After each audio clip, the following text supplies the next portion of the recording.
We're in part 3 in a series on how to live fearless lives, and we want to look at the question, why? And look at an answer from Max Lucado, who says, fear corrodes our confidence in God's goodness. We began to wonder if love lives in heaven. If God can sleep in our storms, and of course the story he's looking at is the story of Jesus asleep in the storm there. If God can sleep in our storms, if his eyes stay shut when our eyes grow wide, if he permits storms after we get on his boat, does he even care? Fear unleashes a swarm of doubts, anger stirring doubts, and it turns us into control freaks. Do something about that storm is the implicit demand of the question. Fix it or else. Fear at its center is perceived loss of control. When life spins wildly, we grab for a component of life that we can manage. Perhaps our diet, the tidiness of our house, the armrest of a plane, or in most cases, we try to control other people. And the more insecure we feel, the meaner we become to other people. And so we want to replace our fear. We want to replace our fear of other things, first of all, for fear of God. We looked at this quote from Oswald Chambers, who said, "The remarkable thing about God is that when you fear God, you fear nothing else. Whereas if you do not fear God, you fear everything else." And so we want to replace fear of everything else with fear of God. And then we want to replace fear with security in God. We know that in all things, God works. God works for the good of those who love him, who have been called according to his purpose.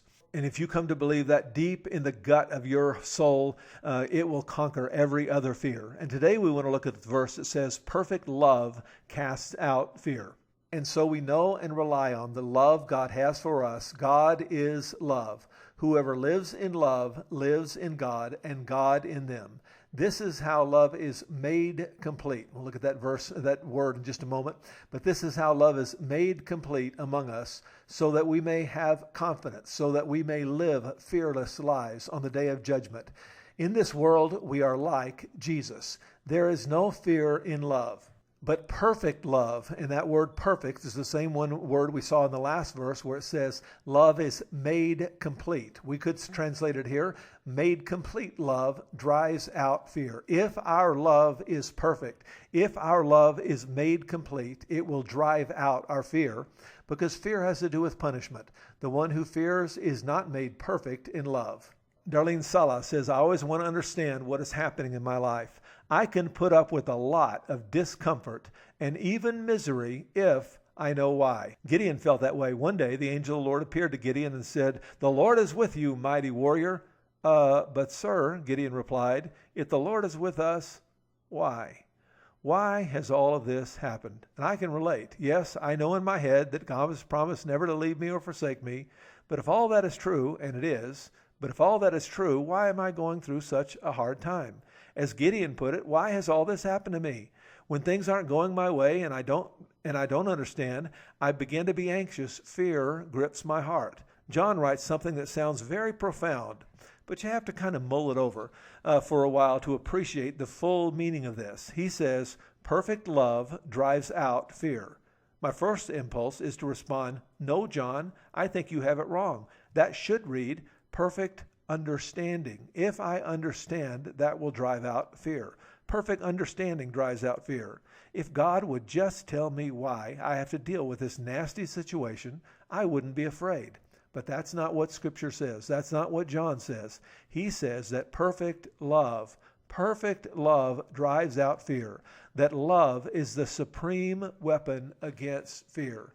And so it raises a question, what exactly is perfect love and how does it drive out fear? A great cross-reference is Zephaniah 3:17 from the old NIV. It says, "The Lord your God is with you. He is mighty to save. He will take great delight in you. He will quiet you with his love. He will rejoice over you with singing." The New Living translates this phrase, with his love, he will calm all of your fears. New Century Version, you will rest in his love. What then is perfect love? Well, we see how this is translated in other places, looking at a vertical word study, this graph generated by Logos Bible software. And we see, in fact, that it is usually translated perfect, but sometimes mature, sometimes adults, sometimes fully, or sometimes finish. Moulton and Milligan have the definition, having reached its end. And it reminds us of the opposite of the word, and that is the word sin. And the word sin could be translated to fall short. To fall short, an arrow falls short of its destination. And perfect love does not fall short of its destination, but rather reaches its destination. And it reminds me of one of my 100 all-time favorite verses that says, it is good to grasp the one. Can you finish it? It is good to grasp the one and not let go of the other. Whoever fears God will avoid all extremes. So we want to look at what is perfect love, balanced love that avoids two extremes. And one idea is, the first observation is this, that perfect love is love from God and it is love from other human beings. 1 John 3:14 says, we know that we have passed from death to life because not only do we receive love from God, but we love each other. Anyone who does not love remains in death. And so we see that perfect love is both love from God and love from other people. In Genesis 1, we read this repeated phrase where it says, it was good, it was good, it was good, it was good, it was good. And then in Genesis 2:18, we read in sharp contrast, the Lord God said, it is not good. It is not good for the man to be alone. I will make a helper suitable for him. This is a perfect man with a perfect job in a perfect garden with a perfect relationship with God, and God looks down and says, it is not good. John Ortberg says that sometimes in church circles, we tell lonely people not to expect too much from human relationships. We sometimes say to single people, if you cannot get happy by yourself, if you cannot get happy single, you will never be happy with somebody else. There is inside every human being a God-shaped vacuum that no other person can fill. Is it true? Yes, it is true. It is true that we have within us a God-shaped vacuum that no human relationship, no accomplishment, nothing else can fill that God-shaped vacuum. And how relationships are supposed to work is that I pour into you and you pour into me and I pour into you and you pour into me. But somewhere along the line, when I pour into you, it spills just a little bit. And you pour into me and it spills just a little bit. And I need God to take his great bucket of love. And I'm going to start my day with my Bible on my lap. And I'm going to feel and sense and know God's love. And he's going to pour his love into me. And you're going to start your day with your Bible in your lap. And he's going to pour his love into you. And now we can begin to pour into each other because God is pouring into us. And it is true, we have a God-shaped vacuum that nothing else, no other relationship can fully fill. But there's more. Apparently, according to Moses, the writer of Genesis, God creates inside this man a kind of human-shaped void that God himself will not fill. No substitute will fill this need in you for human relationships. Not money, not achievement, not busyness, not books, not even God himself will fill that human-shaped void. You sometimes hear preachers say, at least I've heard preachers say a few times, when you get to the end of your rope and all you have is Jesus, you're going to discover that Jesus is enough. And I want to suggest to you humbly and respectfully and thoughtfully, Jesus is not enough. You also need the church. You might need a family. You might not have a gift for singleness and need to be married. And God has put within you a God-shaped vacuum, but he has also put within you a people-shaped vacuum that God himself will not fill. And if we want to overcome fear, we need both a strong sense of love from God and also a strong sense that we are loved by people. Secondly, perfect love is both feeling and action. 1 John 3:17 says, if anyone has material possessions and sees a brother or sister in need, but has no pity. They should have feeling for him. They should have pity on them. How can the love of God be in that person? And the implication of this verse is we would have not only pity, not only feeling, but we would take action and give them some of our material possessions. And love is both an emotion and it is an action. Scripture says, do not merely listen to the word and so deceive yourself. Be doers of the word. Do what it says. That's why Christian writers have written books like Love is a Decision and Love is a Choice. And it is true. Love is a decision and love is a choice. And as that old one song has it, this is what the promise is for. It is doing even when you do not feel like doing. And there is a place for love. There is a part of love. And perfect love includes doing even when you don't feel like it. But that's not all. It also means cultivating a heart, cultivating a feeling for the people that you love, not just doing for them, but feeling about them. We read about Jesus, that Jesus loved Martha and her sister and Lazarus. When Jesus looked at Mary and her sister weeping at his feet and all her friends that were with her grieving, Jesus didn't just act. He shuddered with emotion and he was deeply moved with tenderness and compassion. Verse 35, then tears streamed down Jesus' face. The Old King James and many other translations would have it simply, Jesus wept. A few verses later, Jesus, with intense emotion, came to the tomb, a cave with a stone placed over its entrance. And so we see that love is both action and feeling. Third, we see that perfect love hits that midpoint of being nice and sometimes being not nice, sometimes confronting bad behavior. Scripture says, let your gentleness be evident to all, the Lord is near. And it's my opinion that this one verse would solve about 80% of the marriage problems in America. It would solve about 80% of the church problems in America if people would simply learn to let your gentleness be evident to all.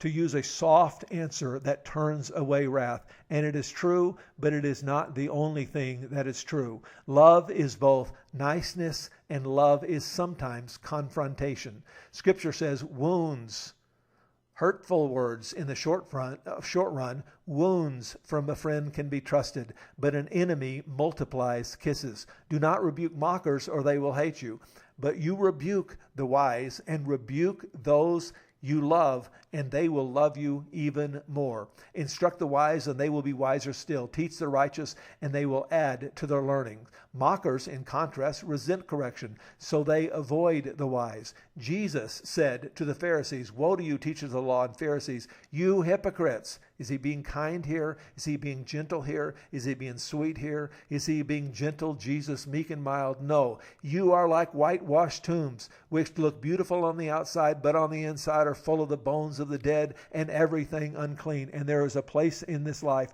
for in loving relationship for you to be nice and sometimes for you to be not nice. And loving relationships, perfect love is both of those. It is nice most of the time, but it has the courage to speak up and speak into somebody's life and speak words that may not feel all that gentle at this time. And fourthly, perfect love is both closeness and separateness. It's rooted in the Trinity itself, where the Godhead is 3 in 1.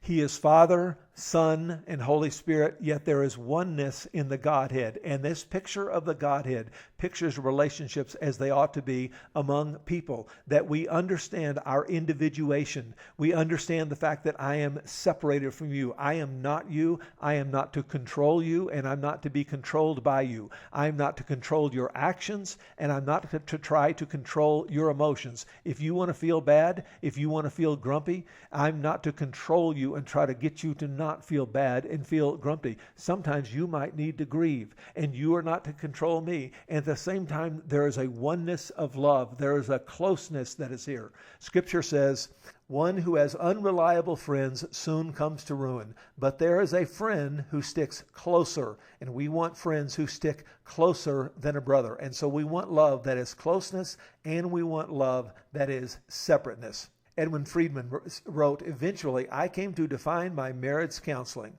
This is what my marriage counseling was all about.